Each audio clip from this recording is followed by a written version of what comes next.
So Queen Ansurek was already defeated, the Nerubian storyline was quite predictable, and most of us thought this was the end, just a filler storyline, but a few new documents emerged hinting at a mad forgotten queen of the old. An ancient Nerubian queen that had insatiable hunger for conquest that created the first civil war of the Nerubian Empire, and for this she was exiled somewhere into the depths of the earth. No one has seen her ever since, some presume she was lost. If she made a bargain with the Void in the past, they might have preserved her, and this might be exactly who Xal'atath needs next for her new Nerubian army, a warmongering queen that will hate the Nerubian rebels that exiled her. Who is Queen Zaltra? Why was she exiled? And could this be the next big villain of the War Within?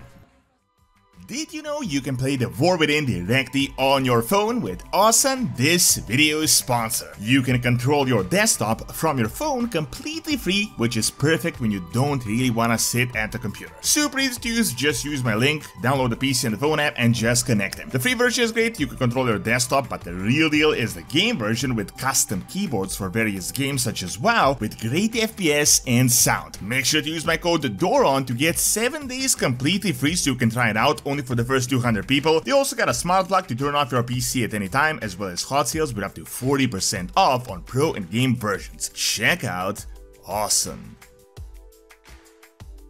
The Nerubians are one of the major parts of the War Within, together with the Earthen, the Arathi, the Haranir, which we will soon discover. They're essentially 1/4 of the entire expansion. However, what no one really saw coming was that Queen Ansurek would be defeated like 3 weeks into the expansion, and the Nerubian Empire was already shattered. I mean, it's only September. Sure, we did expect them to be more like a filler race. Obviously, the main theme is about the Crystal, the Old God Blood, the Void invasion that is setting up the ground for Midnight, but looks like this might not really be the end, and they might have something even more interesting up their sleeves. If you've seen the short that was promoting the expansion, we had the Queen Nephris, that was by all accounts the benevolent queen, the one that didn't want to lead their people to ruin, to expand, to fall victim to Xal'atath and her void craziness, but her daughter Ansurek decided that she did want that, and she then got rid of her mother and took over the throne, only to be defeated like 15 minutes later. Now, you would think this is the end of the story, but we got a really interesting new hint for a supposed mad queen, the one all the Nerubians hated that was exiled into the depths of the earth. They hated her because she led them to war, to destruction, and she has been missing ever since. Now,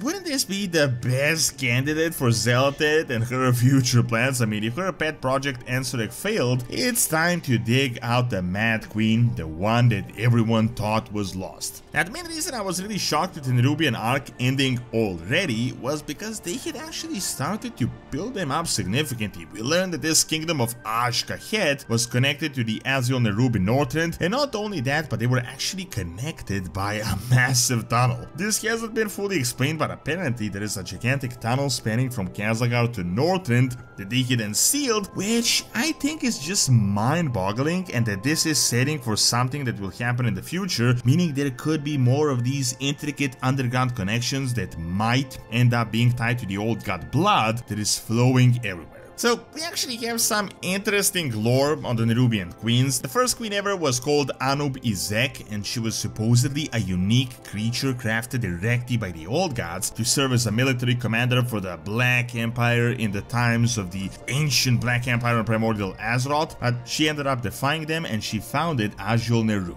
Still a bit murky, as we know Azj'Nerub in particular was ruled by Spider Kings. However, azj'kahet was always led by a queen, and traditionally they only take the throne after the mother has died. However, there have been some usurpers like Ansurek and Queen Yiz. The weird thing about these Nerubians though is that they seem to actually absorb the knowledge of the previous queen, keeping the wisdom, but when they usurp the throne and get rid of the queen, this knowledge can be lost forever, which is incredibly valuable. Now, here comes another queen, the missing link, the deleted page from history, the Mad Queen, the so-called Queen of the Cobwebs. That is really interesting and very likely something that Xal'atath is going to dig up soon to really start messing with us. We got a really interesting document from azj'kahet, and I'm not going to read the whole thing because it's actually quite long, but I'm going to paraphrase it the best I can. Zaltra, make her name never be spoken again with grace but as a lesson in hubris. In her arrogance, she tried to conquer the Earthen, and against the will of her people, she drove the Nerubians into an all-out war, creating the first civil war in all of Nerubian history. The lords and the sages refused her plan and turned against the queen. They didn't want to kill her as they would lose the previous knowledge, so they decided to exile her. They claimed that Zaltra still walks the depths of the earth, lording the cobwebs of old,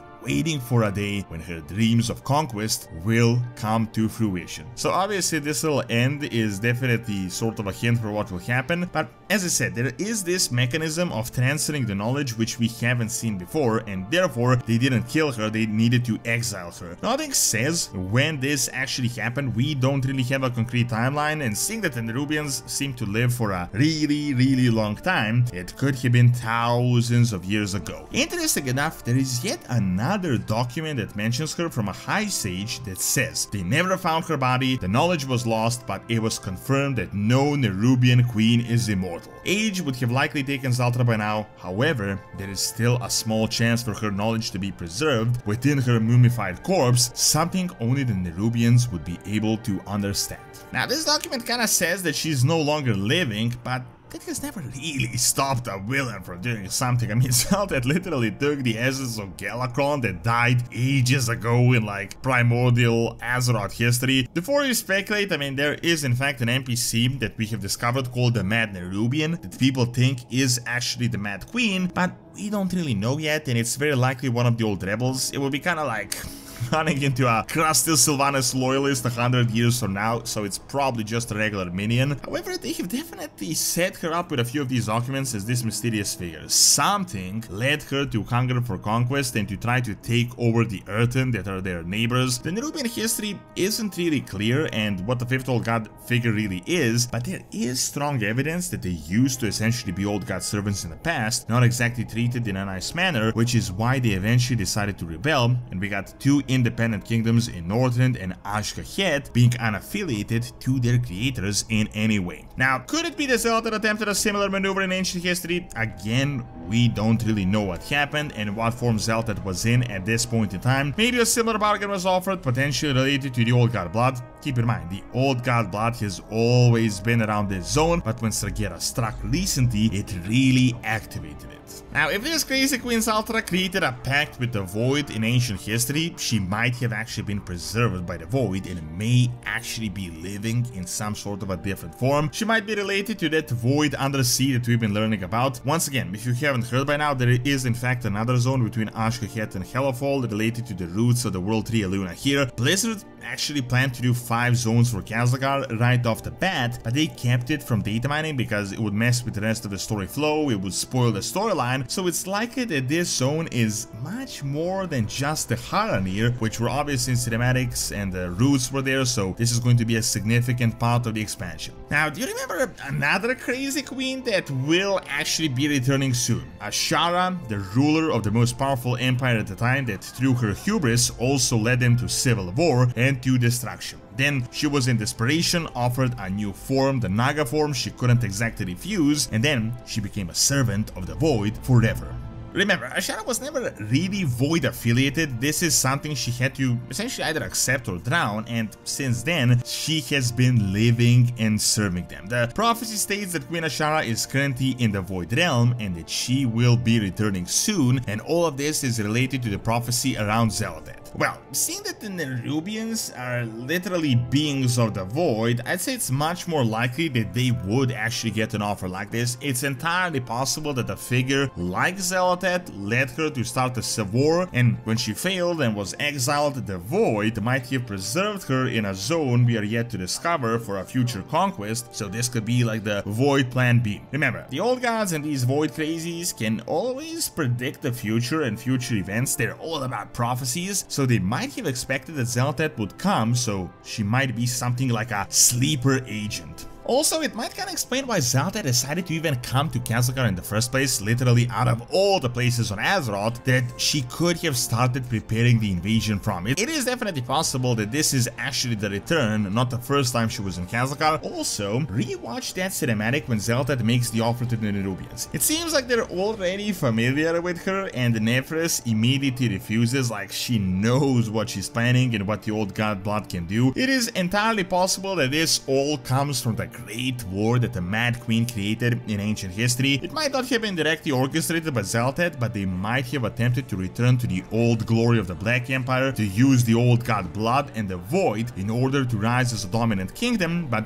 ended up utterly failing and nearly leading azj'kahet to ruin. With this context in mind, it makes sense why the wiser queen decided to immediately refuse this void offer. We've already seen in the short video that N'Zoth came back to them in BFA and they refused him as well. We've also learned that they refused Anub'arak and didn't want to help him deal with the old god minions and the scourge threat in Northrend. So I really feel like there is something missing in this storyline with Zaltra, and that they might have really overextended themselves in the past and were on the brink of ruin, which is why they decided to become so isolationist and to not participate in anything until Xal'atath returned and this betrayal happened. While this could technically be just simple flavor lore and nothing really comes of it, seeing that this is reference that she's somewhere deep and that we will probably see her soon, we still haven't really uncovered all the zones of Kazakar, this could potentially be a big storyline to continue the Nerubian conquest that was started in 11.0, sort of the backup plan for Xal'atath. She might have attempted to get a new queen that has all the followers, but seeing that she already failed and she went through the creation of the new army anyway and the Nerubians are divided, she might have to dig out the crusty old Mad Queen Zaltra.